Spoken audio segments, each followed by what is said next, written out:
Je m'appelle Charlie Stradlin. Une fois tous les 36 du mois, je réalise une émission musicale au nom de Décibel. Et depuis peu, un énergumène étrange s'est introduit sur mon lieu de tournage. Il se fait appeler le Hater. Qui est-il et que fait-il ici? Et comme la moitié des questions scénaristiques que je pose dans cette émission, elles aussi n'auront probablement jamais de réponse.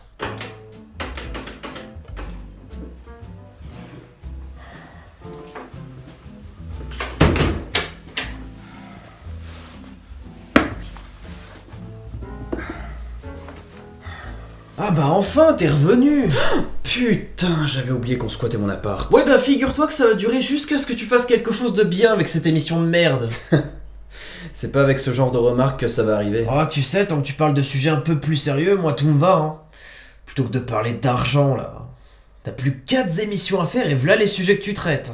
Tu sais, si t'as vraiment pas envie de la faire, cette émission, personne t'oblige à la faire. Hein. Continue à faire des vidéos où tu te plains de ta vie. Je suis toxique, ma vie est nulle, ouin ouin. Et arrête la musique, hein, tout le monde sera content. Ok. Tu veux du sujet sérieux? Ben on va faire ça, mon pote. Je suis pas ton pote, mon gars.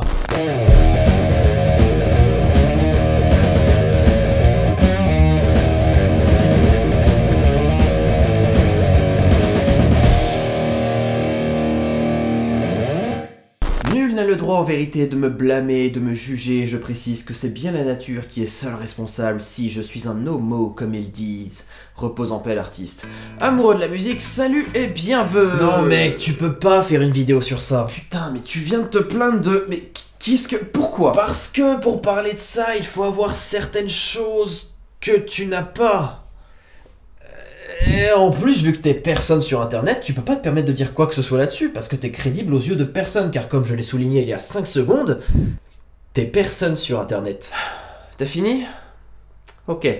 Donc, la musique LGBT, le mouvement LGBT, la communauté LGBT dans le milieu musical, j'aurais pu donner 1 milliard de titres différents à cette vidéo, et je profite de cette parenthèse pour préciser que oui, il y a plusieurs épellations du sigle LGBT, mais pour les besoins de cette vidéo, et j'espère que vous comprendrez ce choix, on va rester sur l'épellation de base entre guillemets, donc LGBT.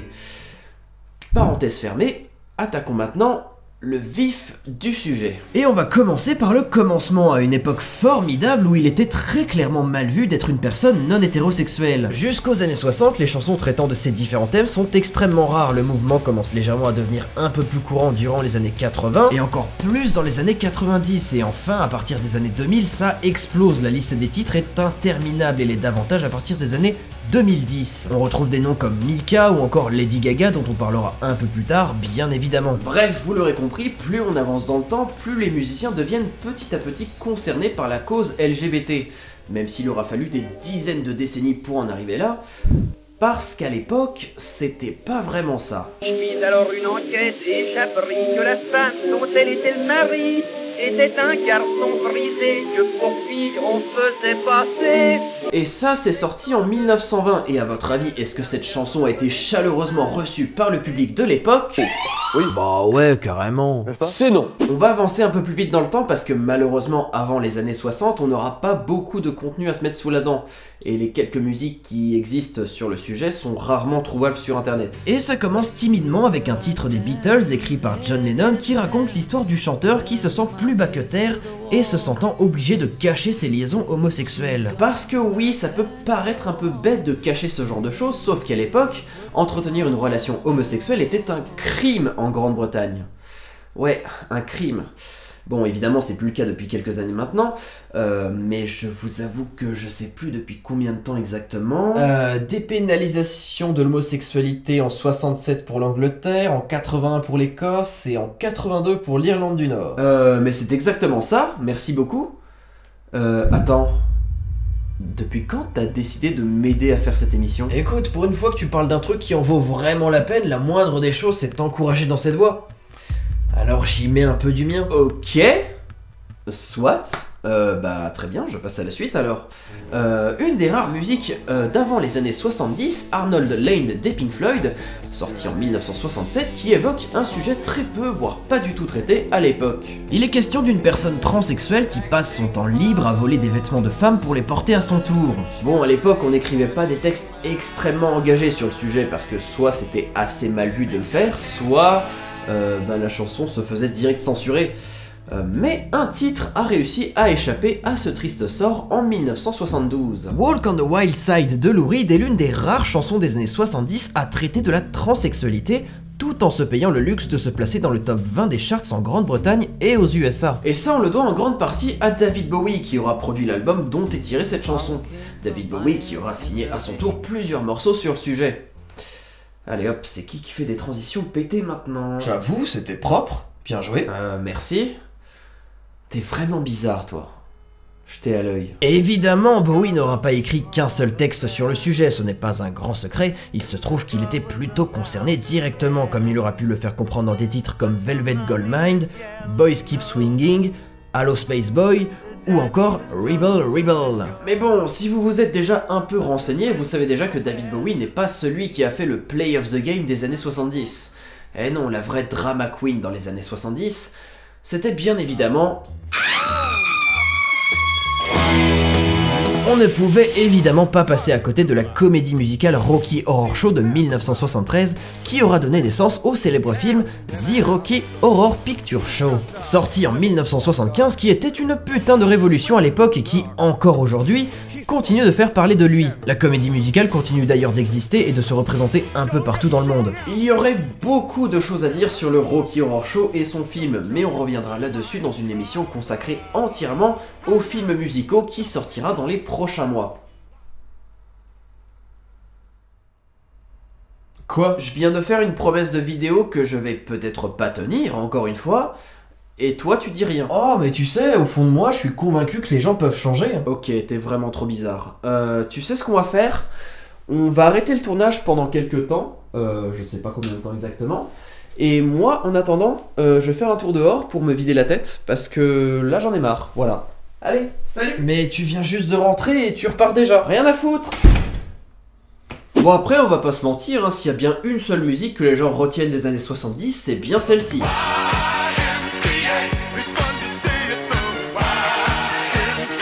À la base, YMCA c'était juste une association chrétienne et c'est devenu un peu un hymne gay par la force des choses parce que les membres de Village People, ils étaient pas vraiment...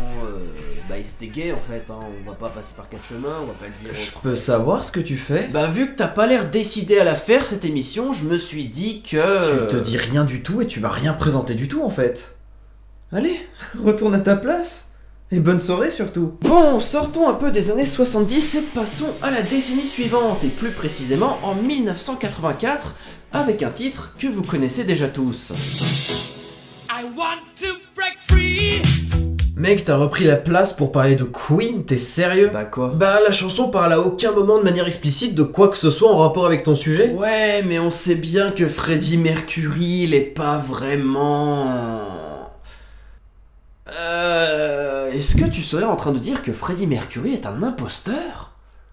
Tu veux vraiment dire à tout le monde que Freddie Mercury est un imposteur? Mais c'est pas du tout ce que j'ai... Ouais, on est d'accord. Bon, pour quand même faire plaisir un petit peu à notre ami, passons à une autre chanson, pas très connue, hein, mais qui, j'en suis sûr, elle, n'est aucunement hors sujet. Oh putain, mais Mylène Farmer quoi. Bon, t'as prévu de me couper à chaque nouveau titre ou... Non, mais non, c'est juste que je te trouve pas très objectif dans le choix des musiques.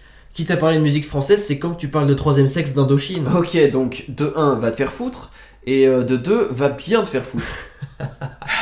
Jusqu'aux années 2000, la plupart des titres ne faisaient qu'effleurer le sujet, parce qu'être acteur de la cause LGBT à l'époque, c'était un peu vu comme quelque chose de pas très conformiste. Des mecs comme Kurt Cobain, bien qu'a priori pas vraiment concernés directement, s'appropriaient cette cause en affirmant qu'ils voudraient être homosexuels, ne serait-ce que pour déranger les homophobes, en taguant God is gay sur les murs ou en balançant un petit Everyone is gay dans All Apologies. Et puis au 21e siècle, il y a des artistes dont on ne peut évidemment pas passer à côté dans cette vidéo, et là je parle entre autres de Stefani Johann Angelina Germanotta.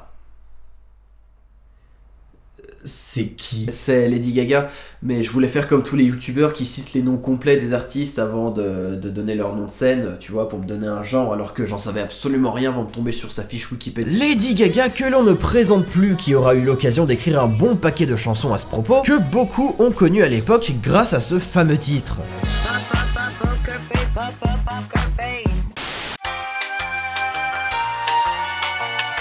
Et bien évidemment, s'il ne fallait retenir qu'un seul titre sur cet épisode, celui qui résume absolument tout, c'est bien évidemment celui-ci.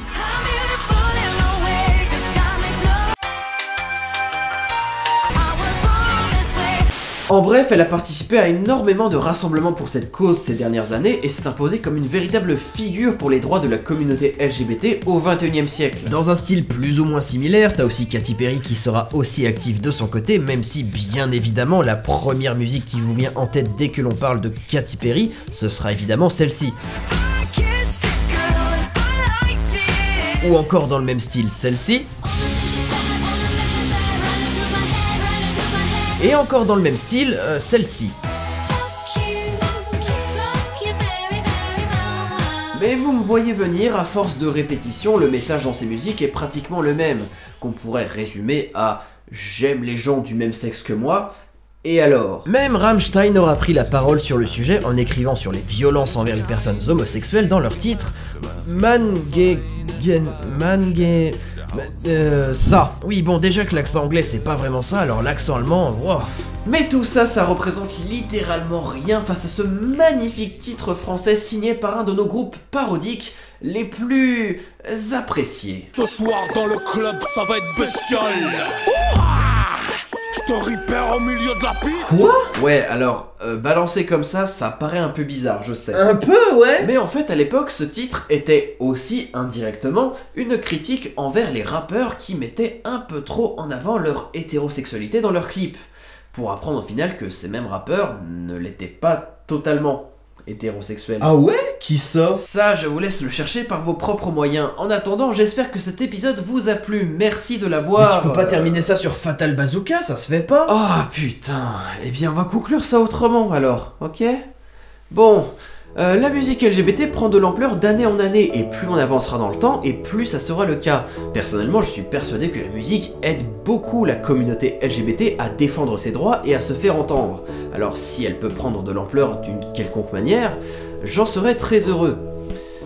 Oui, j'essaie de rester objectif la plupart du temps, mais ça n'a pas l'air de plaire à certaines personnes. Ah ouais? Qui ça? C'est marrant ça. Donc j'en serais très heureux, non pas pour défendre la communauté LGBT pour me donner un air cool, de toute façon elle n'a clairement pas besoin de moi pour ça, mais parce que c'est mon avis et les gens devraient avoir le droit d'être ce qu'ils veulent et de faire ce qu'ils veulent surtout, et ne pas être définis par une orientation qui ne serait pas celle de la norme avec 10 grosses paires de guillemets MDR, et ces personnes devraient avoir le droit d'exister comme n'importe quelle personne sur cette planète. Vous existez. Et ça, c'est Arcade Fire qui vous le rappelle.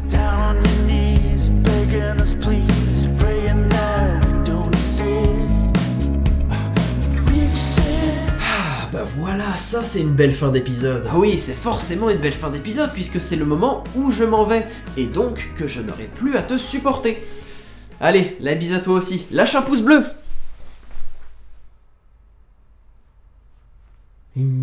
Oui, c'est forcément une belle fin d'épisode parce que j'aurais pu être supporté. Je m'appelle Tarly Stradlin, je suis un peu con. I said, hey babe, take a walk on the wild side. I said, hey honey, take a walk on the wild side. And the colored girls say, do do do do do do do do do do do do do do.